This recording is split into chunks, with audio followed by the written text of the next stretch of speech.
Assalamualaikum warahmatullahi wabarakatuh. Halo semuanya, perkenalkan kami dari kelompok kimia kelompok 1. Di sini kami akan menjelaskan materi tentang klorid. Sebelum kita ke videonya, perkenalkan nama saya Anissa Nurrohma. Saya Jennifer Prinsesa. Nama saya Aisyah Reta. Nama saya Karen Adinasita Hidayat. Nama saya Muhammad Afwan Sani. Nama saya Anhar. Langsung aja kita ke videonya. Cekidot. Nah, matinya terus bro. Hai teman-teman, kalian tahu gak sih apa itu kolowid? Atau mungkin tanpa kalian sadarin, kalian sering banget ketemu yang namanya dengan kolowid dalam kehidupan sehari-hari. Contohnya kayak susu, santan, kabut, mayones, atau bahkan pasta gigi yang sering kalian pakai buat gosok gigi setiap hari. Nah, mengapa benda-benda tersebut terlihat tercampur merata, tetapi sebenarnya tidak benar-benar menjadi larutan? Nah, itulah yang disebut dengan kolowid. Di sini aku bakal ngejelasin apa itu pengertian kolowid. Kolowid adalah sistem campuran yang memiliki ukuran partikel di antara larutan dan suspensi sehingga tampak homogen, tetapi sebenarnya bersifat heterogen.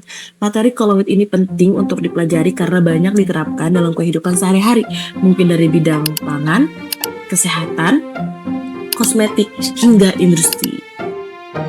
Assalamualaikum warahmatullahi wabarakatuh. Nama saya Muhammad Afwan Sani dari kelas 12-1. Pada kesempatan kali ini, saya ingin menjelaskan apa itu larutan, koloid, dan juga suspensi, serta perbedaan-perbedaannya pada ketiga larutan itu.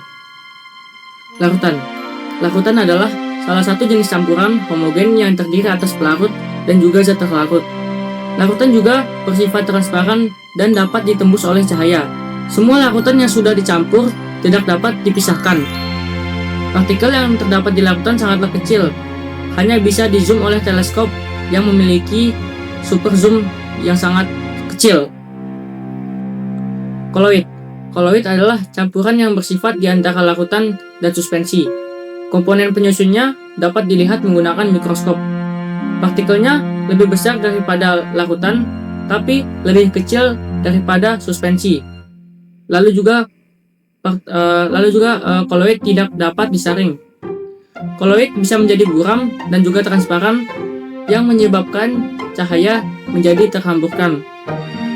Lalu koloid bisa dibedakan menjadi homogen atau heterogen. Lalu tidak ada endapan untuk koloid karena partikel-partikelnya yang sangat kecil timbang suspensi. Suspensi adalah campuran heterogen yang masih dapat dilihat tanpa menggunakan mikroskop dan mengendap. Partikel suspensi dapat disaring dengan saringan karena partikel-partikelnya lebih besar ketimbang koloid dan partikel. Lalu juga terdapat endapan yang disebabkan oleh gravitasi, dan juga suspensi tidak memancarkan cahaya karena partikelnya itu buram. Selanjutnya, saya akan praktik membedakan mana larutan, koloid, dan juga suspensi. Untuk alat dan bahan yang saya gunakan pada praktik kali ini yaitu 1 saringan dan 3 tisu minyak sebagai pengganti kertas saring. Lalu larutan air dengan kopi bubuk. Lalu juga larutan air dengan gula pasir. Yang keempat juga ada larutan susu cair. Dan kelima ada alat pengaduk sebagai sendok. Dan keenam ada 4 gelas. Dan terakhir yaitu senter untuk melihat mana ada partikel atau tidak. Pada percobaan pertama, saya ingin membuktikan teori efek Tyndall menggunakan senter. Oke, ini adalah larutan gula cair yang disinari oleh senter. Selanjutnya, larutan susu cair akan diberikan senter.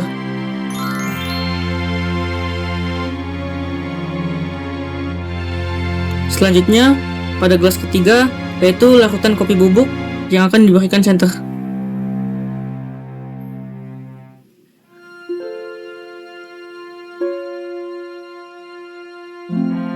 Selanjutnya, saya akan menyaring ketiga larutan ini. Larutan pertama yaitu larutan gula pasir.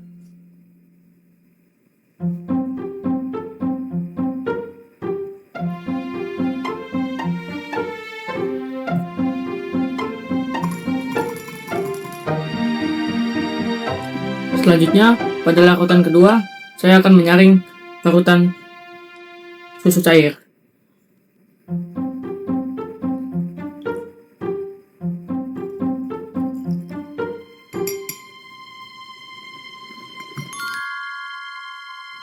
Selanjutnya, saya akan menyaring pada larutan ketiga, yaitu larutan kopi bubuk.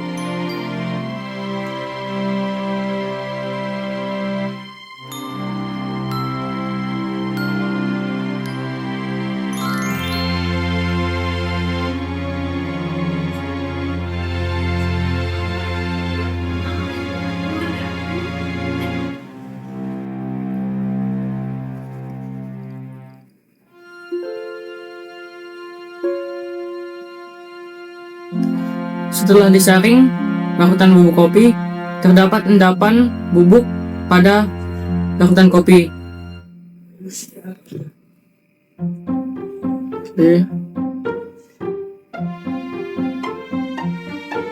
Kesimpulan yang dapat diambil dari hasil praktik yang telah dilakukan bahwa larutan gula merupakan larutan.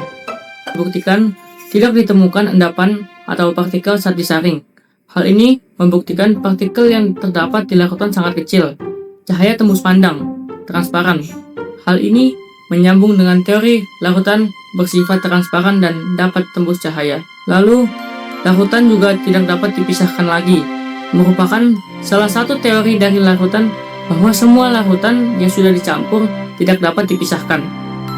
Selanjutnya, susu cair merupakan koloid. Kenapa? Karena tidak ditemukan endapan atau partikel saat disaring, karena koloid memiliki partikel yang lebih besar dibandingkan dengan larutan yang tidak dapat disaring. Lalu, cahayanya tidak tembus pandang atau buram. Lalu, partikel lebih besar dibandingkan dengan larutan. Selanjutnya, kopi bubuk merupakan suspensi. Kenapa? Karena ditemukan endapan atau partikel saat disaring. Hal ini membuktikan teori bahwa partikel suspensi dapat disaring dengan saringan. Lalu, terdapat cahaya tetapi tidak dipancarkan karena terdapat partikel-partikel yang terlihat seperti endapan. Saya akan menjelaskan mengenai jenis-jenis koloid yang ada sekitar kita. Koloid adalah campuran zat yang memiliki dua komponen-komponen penting. Zat yang menyebar disebut fase T-dispersi, sedangkan wadah tempat penyebaran disebut medium P-dispersi. Berdasarkan kedua fase ini, koloid dibagi menjadi beberapa jenis. Saya akan sebutkan jenis-jenisnya. Yang pertama itu aerosol. Aerosol itu kondisi saat zat padat atau cairan masuk ke dalam gas. Contohnya asap kendaraan dan kabut. Kedua itu sol. Sol itu saat zat padat menyebar di dalam cairan. Contohnya cat dinding dan tinta. Ketiga, emulsi. Emulsi itu saat zat cair menyebar di dalam cairan lain. Contohnya susu dan santan atau keju. Yang keempat, buih. Buih itu saat gas terjebak di dalam cairan, contohnya adalah busa sabun atau batu ampung. Sekarang kita sudah tahu mengapa susu dan asap itu mirip, karena keduanya merupakan contoh sistem koloid. Nyata ilmu kimia sangat dekat dengan kehidupan kita sehari-hari. Halo teman-teman, sebelumnya kalian udah tahu kan bahwa koloid merupakan campuran antara larutan dengan suspensi. Nah, tapi kalian tahu gak sih penyebab kenapa cahaya lampu mobil terlihat jelas ketika melewati kabut? Atau kenapa susu menjadi kental atau menggumpal ketika dicampurin sama cuka? Nah, ternyata hal-hal tersebut tuh berhubungan loh sama sifat-sifat dari koloid. Ayo kita bahas satu persatu. Langsung aja kita bahas ke sifat yang pertama, yaitu efek Tyndall. Pernah nggak sih kalian merhatiin kalau bangun pagi nih, cahaya matahari masuk melewati jendela dan terlihat jelas ada debu. Atau ketika kalian menggunakan kendaraan motor atau mobil di pagi hari yang masih banyak kabutnya, cahayanya juga terlihat jelas kan? Nah, ternyata itu merupakan efek tindal, salah satu sifat dari koloid. Sebenarnya apa sih efek tindal itu? Efek tindal adalah peristiwa penghamburan cahaya oleh partikel-partikel koloid. Karena ukuran partikel koloid lebih besar daripada partikel larutan, cahaya yang melewatinya akan dihamburkan sehingga jalur cahayanya akan tampak. Seperti yang sudah dibuktikan oleh Afwan pada percobaan sebelumnya, saat senter disorot ke dalam air, jalur cahayanya tidak terlihat, namun ketika disorot ke dalam susu, jalur cahaya tampak jelas. Hal ini membuktikan bahwa susu merupakan koloid yang dapat menghamburkan cahaya. Selain pada susu, kita juga dapat melihat efek tindal pada lampu sorot kendaraan atau lampu sorot saat konser. Sifat yang kedua adalah gerak Brown. Nah, kita bisa bayangin kenapa susu atau kabut tidak langsung mengendap seperti ketika pasir yang dicampurkan ke dalam air. Jawabannya adalah karena adanya gerak Brown ini. Nah, sebenarnya apa sih gerak Brown itu? Gerak Brown merupakan gerakan acak partikel-partikel koloid akibat terus-menerus bertumbukan dengan molekul medium pendispersinya. Walaupun tidak bisa dilihat dengan mata telanjang, gerakan ini membuat partikel koloid tetap tersebar merata sehingga tidak mudah untuk mengendap. Sehingga gerak Brown ini merupakan salah satu sifat dari koloid. Nah, sekarang kita bahas sifatnya yang ketiga, yaitu adsorpsi. Pada sifat ini, kalian pernah nggak sih melihat filter air atau masker charcoal untuk wajah? Pernah nggak sih kalian mikir kenapa barang-barang tersebut tuh bisa menyaring kotoran? Ternyata hal itu tuh terjadi karena adanya sifat adsorpsi ini. Sebenarnya apa sih sifat adsorpsi ini? Adsorpsi merupakan kemampuan permukaan partikel koloid untuk menyerap ion atau molekul zat lain pada permukaannya. Berkat sifat ini, karbon aktif mampu menyerap bau, warna, maupun zat-zat pengotor lainnya. Oleh karena itu, adsorpsi banyak dimanfaatkan pada penyaring air, masker wajah, penjernih udara, hingga penanganan keracunan dengan arang aktif. Pada sifat 1 hingga sifat ketiga saya tidak mencobanya secara langsung kan. Pada sifat keempat ini saya akan melakukan percobaan secara langsung. Di sini saya sudah menyiapkan susu putih atau susu UHT ya guys. Di sini saya akan mencampurkan cuka. Kita langsung campurin aja guys. Di sini langsung kita aduk.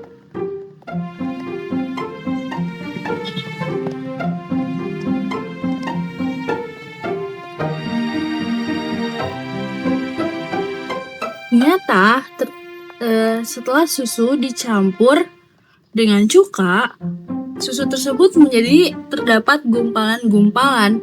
Ternyata peristiwa ini tuh disebut dengan koagulasi, yaitu proses bergabungnya partikel-partikel koloid menjadi gumpalan yang lebih besar. Pada percobaan ini, cuka membuat muatan partikel protein dalam susu menjadi tidak stabil, sehingga partikel-partikel tersebut saling bergabung dan membentuk gumpalan.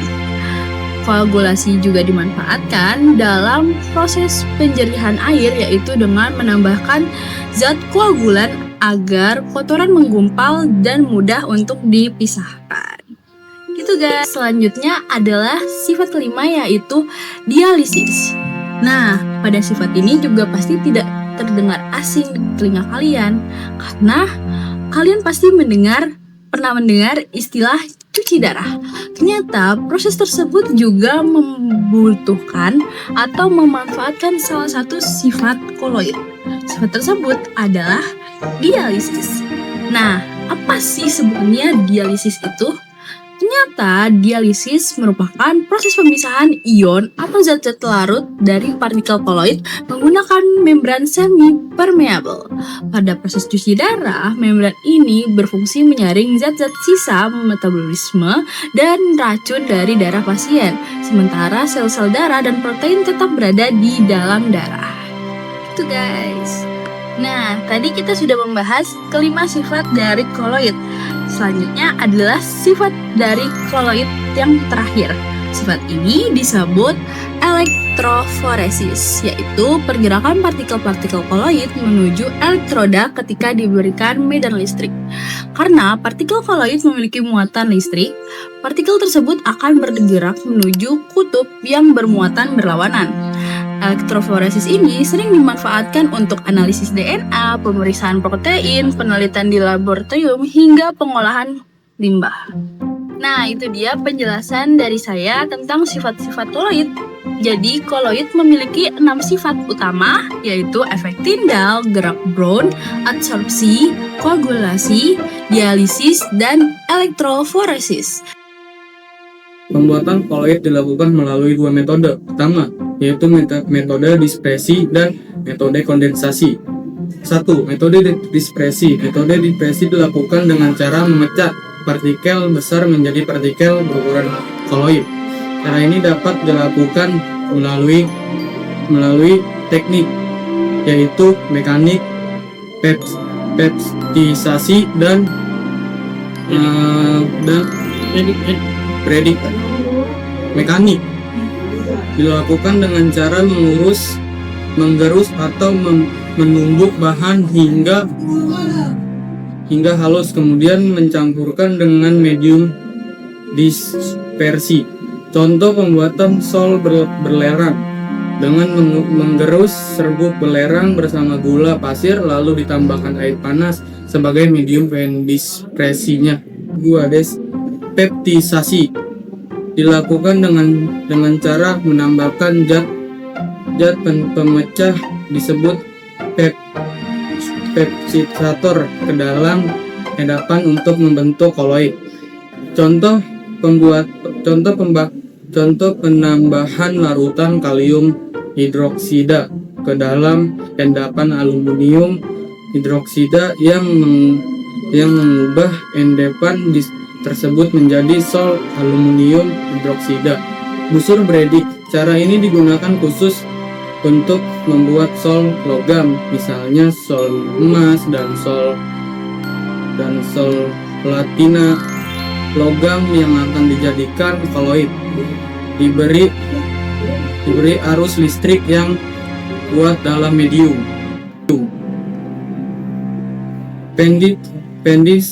Dispresi seperti air, uap, logam yang terbentuk akan dispresi dalam air dan membentuk koloid. 2. Metode kondensasi. Metode kondensasi merupakan kebalikan dari metode dispersi.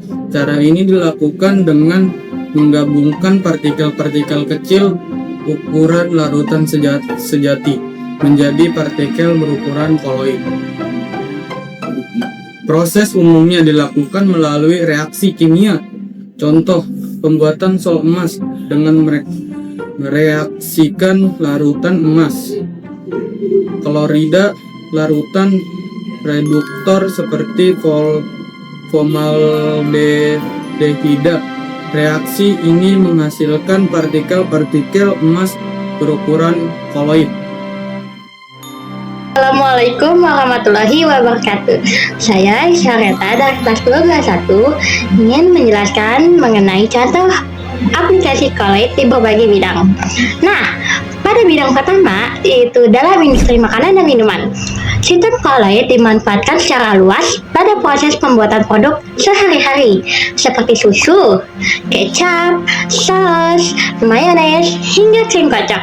Selain itu, prinsip adsorpsi koloid juga diterapkan pada proses pemutihan gula pasir dengan memanfaatkan tanah diatomi atau karbon aktif untuk menyerap zat warna. Lalu, pada bidang kedua yaitu di bidang kesehatan dan farmasi. Koloid memegang peranan yang sangat vital. Penggunaan obat tablet norit atau oralid memanfaatkan daya absorpsi permukaan koloid untuk menyerap bakteri dan racun di dalam saluran pencernaan. Selanjutnya, proses cuci darah. Proses cuci darah atau hemodialisis bagi penderita gagal ginjal menerapkan prinsip dialisis menggunakan membran semi-permeabel, sementara pertolongan pertama pada luka kecil dapat menggunakan tawas atau pensil stick yang bekerja menggumpalkan protein darah atau koagulasi agar pendarahan berhenti. Lalu, pada bidang ketiga, yaitu pada bidang industri kosmetik, prinsip koloid digunakan untuk memformulasikan berbagai produk pembersih dan perawatan diri, seperti pembersih wajah, sabun mandi, shampoo, deodoran, krim rambut, pelembut, hingga foundation.